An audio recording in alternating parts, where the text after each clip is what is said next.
For 3 centuries, humanity played the obedient junior partner in the Galactic Council until the day Ambassador Elena Vasquez stood up and shattered the greatest lie in the galaxy, that the Council had ever been in control at all. The Galactic Council chamber buzzed with the translated voices of 1,000 species, their debates echoing off crystalline walls that had witnessed 3 centuries of political theater. Ambassador Elena Vasquez stood at the human delegation platform, her jaw clenched as she watched the same tired spectacle unfold once again. The Zephyrians chittered about trade routes, while the Corthic delegates growled their disapproval, and in the center of it all, Prime Counselor Valaxis droned on about procedure and protocol. The motion to intervene in the Kepler 442 system has been tabled for the 127th time, Valaxis announced, his crystalline form refracting the chamber's light into 1,000 dancing rainbows. The subcommittee will reconvene in 14 standard cycles to discuss the possibility of forming an exploratory committee to. Enough. Elena's voice cut through the chamber like a plasma blade through silk. The translation matrix carried her words to every species present, and for the first time in decades, the council chamber fell completely silent. Humanity withdraws from the Galactic Council. Effective immediately, the silence stretched for exactly 4.7 seconds before erupting into chaos. Delegates began shrieking, roaring, and harmonizing in 17 different emotional frequencies. Prime Counselor Valaxis's form flickered with what could only be described as shock, his crystalline structure resonating with disbelief. Valaxis raised his appendages for silence, his voice carrying the weight of millennia. Ambassador Vasquez, surely you cannot be serious. Humanity has been a valued member of this council for 300 years. You cannot simply leave. Elena's laugh was bitter as stellar radiation. Valued member, is that what you call it? When you send our fleets to die in the vegan cluster while you debate the color of emergency rations? Is that what you call it when pirates ravage our outer colonies for 6 months while your Rapid Response Committee argues about jurisdiction? The Altarian delegate, a being of pure energy contained within a mechanical shell, pulsed indignantly. The humans grow arrogant. They forget their place in the cosmic order. Without the Council's protection, they are nothing but hairless apes playing with fire. The chamber erupted again, but this time Elena's voice rose above it all, amplified, not by technology, but by sheer human fury. Protection. You want to talk about protection? Let me tell you about the Tau Ceti incident. 40,000 human civilians dead because your protection required a council vote that took 3 weeks to organize. 3 weeks while our people burned. Counselor Vexara of the Arachnid Sovereignty clicked her mandibles dismissively. One incident among thousands. The Council's decisions must consider all species equally. Human lives are not worth more than. You're right, Aelin interrupted, her voice deadly quiet. Human lives aren't worth more than others, but they're not worth less, either. And we're done pretending they are. The Corthic War Speaker, a massive reptilian being whose species had conquered half a galaxy before joining the Council, leaned forward with interest. His translator rendered his rumbling voice with barely contained excitement. The humans speak of leaving, but where will they go? What will they do without the Council's technology, without our trade networks, without our vast databases of knowledge? Elena smiled, and something in that expression made several nearby delegates instinctively retreat. You really don't understand us at all, do you? You see what you want to see, a young species, barely out of their own solar system when we made first contact, primitive, dependent, harmless. She gestured to the holographic display at the chamber's center, and suddenly the standard council interface flickered and changed. Data streams began flowing. Real-time information that shouldn't have been accessible to any single delegation. Military positions, resource allocations, classified research projects, economic projections spanning centuries. How? Valaxis whispered, his crystalline form dimming with shock. You gave us access to your networks 300 years ago. Elena replied casually, you probably thought we'd never figure out how to truly use them. But here's the thing about humans: we learn, we adapt. We remember every slight, every condescension, every time you've treated us like the junior partner in this relationship. The data streams showed something that made several delegates gasp. Human colonies existed far beyond their officially registered territories. Human ships moved through space lanes that supposedly didn't exist. Human research facilities operated in dimensions that most council species couldn't even perceive. The ethereal collective's representative, a being of living thought, projected waves of confusion and alarm. This is impossible. Our sensors, our patrol fleets, our monitoring stations. How could we not know? Elena's expression grew predatory, because you never bothered to look. You were so busy congratulating yourselves on bringing the primitive humans into your enlightened civilization that you never asked what we were really doing with all that time and technology you gave us access to. The holographic display now showed the true scope of human expansion. Not just the few hundred systems they'd officially colonized, but thousands of worlds, spread across multiple galactic arms. Hidden shipyards that dwarfed anything the Council possessed, research installations that had apparently been developing technologies that shouldn't exist 37 years ago. Elena continued, her voice carrying across the stunned chamber. The Council voted to deny humanity access to quantum fold technology. Too dangerous for such a young species, you said. Too advanced for minds that still thought in terms of chemical propulsion. She gestured, and the display shifted to show human vessels moving through space at velocities that made quantum fold look like a leisurely stroll. We developed transdimensional slip drives instead. They're faster, more efficient, and completely undetectable by your sensors. The Zephyrin trade delegate's voice rose to a panicked whistle. The economic implications. Alone. If humans have been operating outside our trade networks, outside our taxation systems, for 50 years, Elena confirmed, we've been building our own economy, our own trade routes, our own everything. We didn't need your permission, and we certainly didn't need your approval. Asterisk Prime Counselor Valaxis's form was now pulsing with colors that the translation matrix couldn't interpret. But why? Why maintain this charade? Why sit in our chambers, follow our procedures, if you were already independent? Elena's smile widened, because we wanted to see how far you'd push us. We wanted to understand exactly who you were, what you valued, how you thought. And honestly, we were curious to see if you'd ever figure it out on your own. The war speaker's eyes narrowed dangerously. You used us for intelligence gathering. We learned from you, Elena corrected. There's a difference. We studied your technologies, your social structures, your military capabilities. We cataloged your strengths and weaknesses.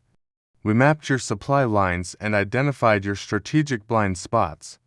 And through it all, you treated us like eager students grateful for your attention. The chamber erupted again, but this time the emotional resonance was different. Fear, anger, the realization that they had been played by a species they had consistently underestimated. But perhaps most importantly, Elena continued once the noise died down, we studied your character. We wanted to know what kind of beings we were dealing with. Whether you were truly the enlightened civilization you claimed to be, or something else entirely. She paused, letting the weight of judgment settle over the chamber. You failed the test. Failed. Valaxis's voice cracked like breaking crystal. We welcomed you into the galactic community. We shared our knowledge, our culture, You shared what you thought safe to share. Elena interrupted. You gave us the scraps from your table while keeping the real feast for yourselves. You spoke of equality while treating us as junior partners. You preached unity while maintaining rigid hierarchies that kept younger species in their place. The holographic display shifted again, now showing detailed records of council decisions over the past 3 centuries. Vote after vote where human interests had been sacrificed for the convenience of older, more established species. Resources diverted from human colonies to fund projects that benefited council elites. Human military forces deployed as expendable. Shock troops, while more valuable species, were kept safely in reserve. The Procyon mining incident.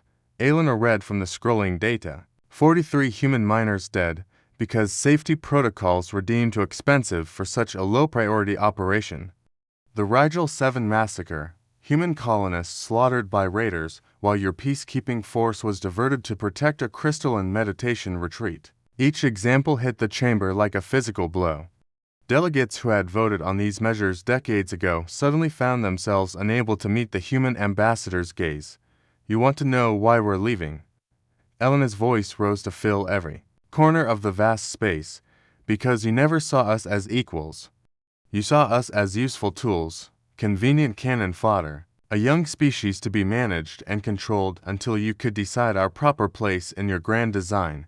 The Altarian delegate's energy field flickered with indignation. We invested billions of credits in human development, we shared technologies that accelerated your advancement by millennia. And you expected us to be grateful. Elena replied coldly. You expected us to stay in the neat little box you built for us, playing by rules that always seemed to favor everyone but us. You gave us just enough rope to hang ourselves, then acted surprised when we used it to climb instead. The chamber had fallen into an uneasy silence, broken only by the ambient hum of the translation matrix and the subtle harmonics of various life support systems.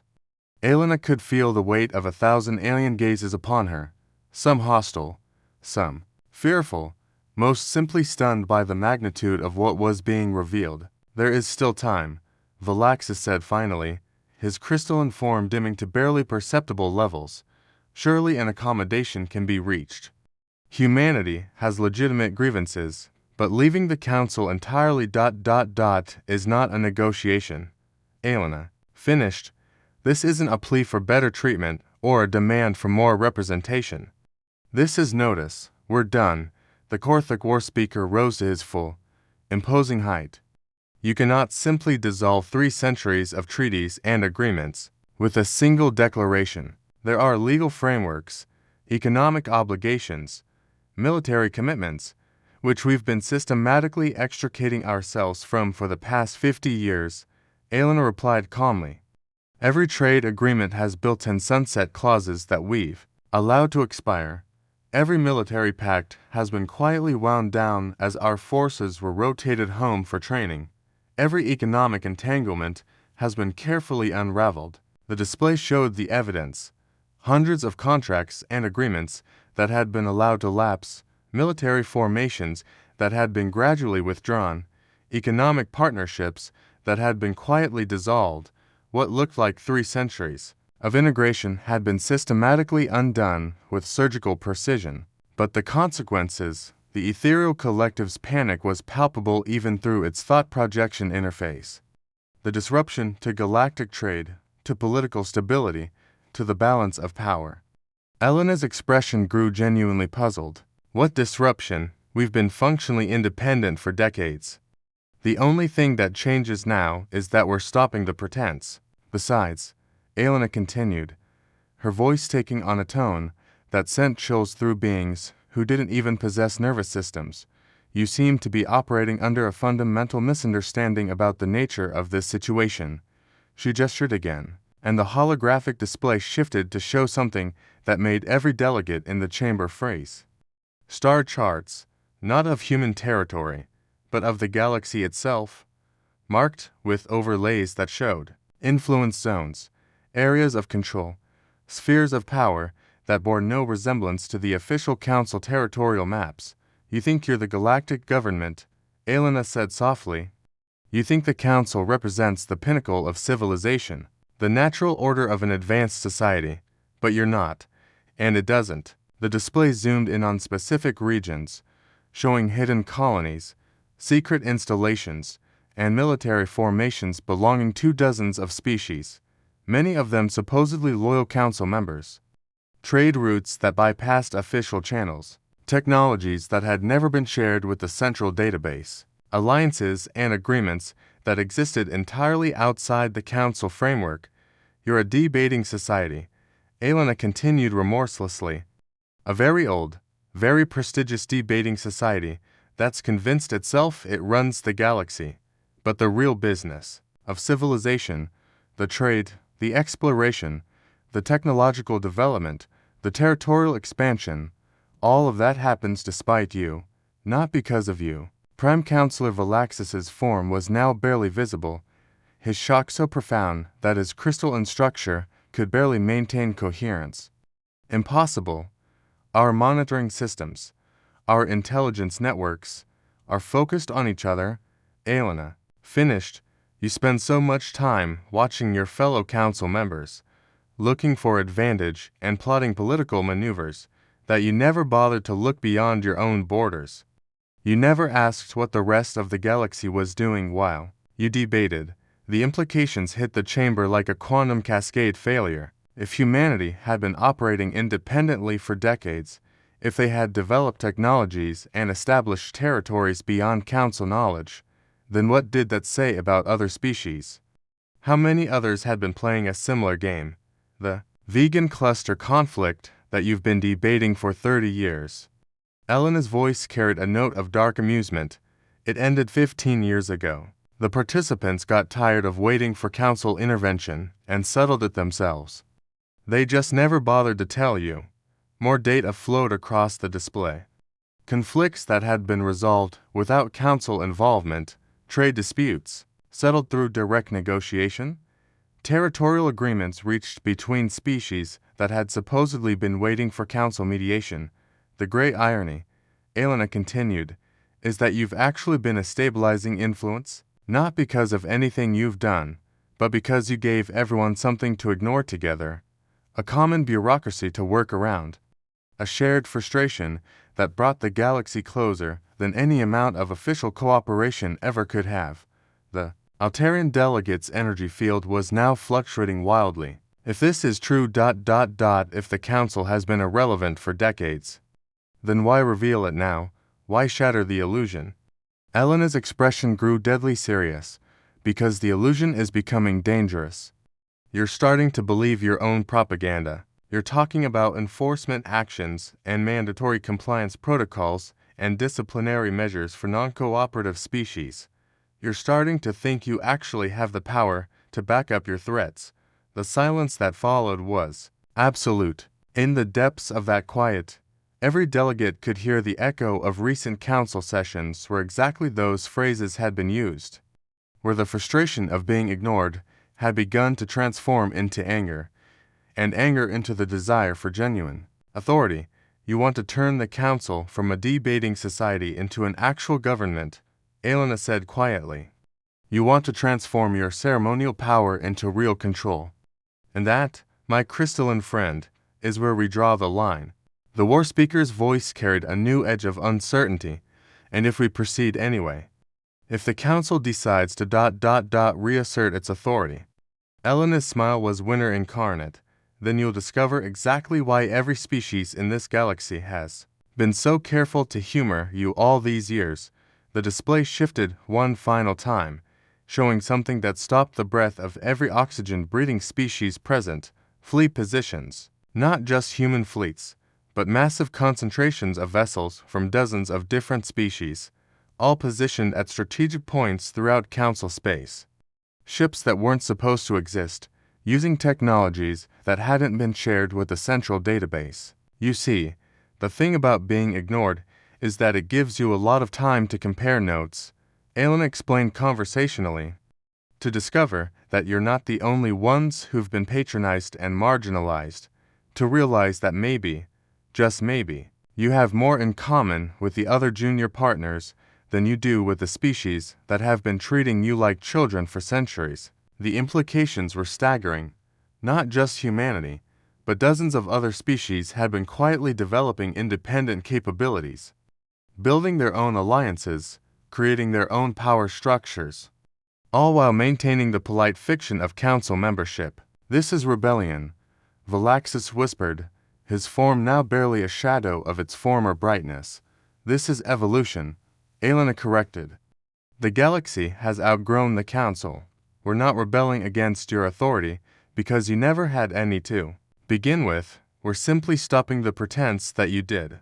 She paused, studying the faces and forms around her with something approaching pity. You can accept this gracefully and transition the council into what it's actually been for centuries, a forum for discussion and cultural exchange. Or you can try to cling to an authority you never possessed and discover exactly how irrelevant you've become. Elena began walking toward the chamber's exit, her footsteps echoing in the vast space with mechanical precision. Behind her, the human delegation began to follow, each footfall adding to the rhythm of departure. "Ambassador," Valaxis called out, desperation creeping into his harmonics. "Surely we can discuss this." "There must be some arrangement." Elena paused at the threshold, not bothering to turn around. "Prime Counselor, in the past 300 years, this council has held 47,000 formal sessions. You've passed exactly 1,247 binding resolutions. Of those, 983 were later overturned or ignored. Of the remaining 264, exactly 12 actually affected anything beyond this chamber." She finally turned to face the assembly one last time. "We're tired of discussing. We're tired of debating. We're tired of waiting for permission to live our lives and protect our people. The galaxy is vast and full of wonders, and we have work to do." As the human delegation reached the exit, Elena's voice carried one final message to the stunned chamber. "The translation matrix will continue to carry our formal withdrawal notification for the next 72 hours. After that, these frequencies will go silent. Anyone who wishes to contact humanity directly can do so through the new communication protocols we've uploaded to the public networks, and if we refuse to recognize your withdrawal, the ethereal collective's thought projection carried a note of desperate defiance." Elena's laugh was genuinely amused. "Refuse all you want. We stopped needing your recognition decades ago." The humans disappeared through the exit, leaving behind only the fading echo of their footsteps and a chamber full of beings who were suddenly, painfully aware of how empty their authority had always been. In the hours that followed, the galaxy began to move. Communications networks that had been dormant for decades suddenly came alive with activity. Ships that had been hiding in the dark spaces between stars began broadcasting identification signals. Colonies that had existed in secret began opening diplomatic channels. The human withdrawal had been a signal, but not just to the Council. It had been a message to every species that had been quietly building their own futures while maintaining the polite fiction of Council membership. The pretense was over. The galaxy's adolescence was ending. On the human homeworld of Earth, President Saracen stood before a joint session of the Global Parliament, her words being broadcast to every human settlement across their true territory. "Today, humanity took its first steps, a mature spacefaring civilization," she announced to thunderous applause. "We are no longer anyone's junior partner. We are no longer asking permission to exist. We are citizens of the galaxy, not by sufferance, but by right." The response was immediate and overwhelming. Human colonies that had been hiding their true capabilities began openly displaying their technologies. Trade stations that had been operating in secret began advertising their services. Military formations that had been dismissed as training exercises revealed themselves as fully operational fleets. But humanity was not alone. The Tausetian Cooperative announced their withdrawal from the Council within 6 hours. The free worlds of Proxima followed 12 hours later. The stellar Commonwealth of Vega declared their independence on the second day. Within a week, 47 species had formally withdrawn from the Council, representing more than 60% of the galaxy's actual population and economic activity. The Great Secret was out. The Council had been governing a shadow, while the real galaxy had been growing up around them. 1 year later, Ambassador Elena Vasquez stood on the observation deck of humanity's newest diplomatic station, watching ships from 100 different species dock and depart in a complex dance of genuine galactic commerce. The new Galactic Compact had been signed by 73 species, establishing trade protocols, mutual defense agreements, and exploration partnerships that actually worked because they had been built by beings who had learned to respect each other's capabilities rather than condescend to their limitations. Her aide, Commander Jackson Torres, approached with the data pad. The latest intelligence reports from Council Space, ma'am. They're still debating the formation of a committee to study the implications of our withdrawal. Elena chuckled. Of course they are. How many species are left in active membership? 17, ma'am, and 3 of those have submitted formal notices of intent to withdraw pending the resolution of their domestic political situations. Through the transparent aluminum of the observation deck, Elena could see the bustling activity of the new galactic civilization they had helped to birth. Ships carrying trade goods between species that had discovered they had more to offer each other than they had ever imagined. Scientific expeditions launched by collaborative efforts that would have been impossible under the Council's bureaucratic stranglehold. Military patrols composed of vessels from multiple species, working together not because they had been ordered to, but because they had chosen to. Any word from the Council directly? She asked. They've been attempting to establish communication for months, Torres replied. Prime Counselor Valaxis has requested 17 separate meetings. The latest proposal suggests they might be willing to grant us enhanced status within the Council structure. Elena's expression grew distant, remembering the vast chamber where she had stood a year ago and delivered humanity's Declaration of Independence. In her mind, she could still see the shocked faces and forms of beings who had spent millennia believing they controlled the galaxy, only to discover they had been managing an empty stage while the real performance happened elsewhere. Send them a message, she said finally. Tell them that humanity appreciates the offer, but we're busy building the future. If they ever decide to join us in the present, they know where to find us. As Torres departed to carry out her instructions, Elena remained at the observation window, watching the ships of a dozen species work together with the easy efficiency that came from mutual respect rather than imposed hierarchy. Humanity had shaken the galaxy, not with violence or conquest, but with the simple act of refusing to pretend that ceremonial authority was the same thing as actual power.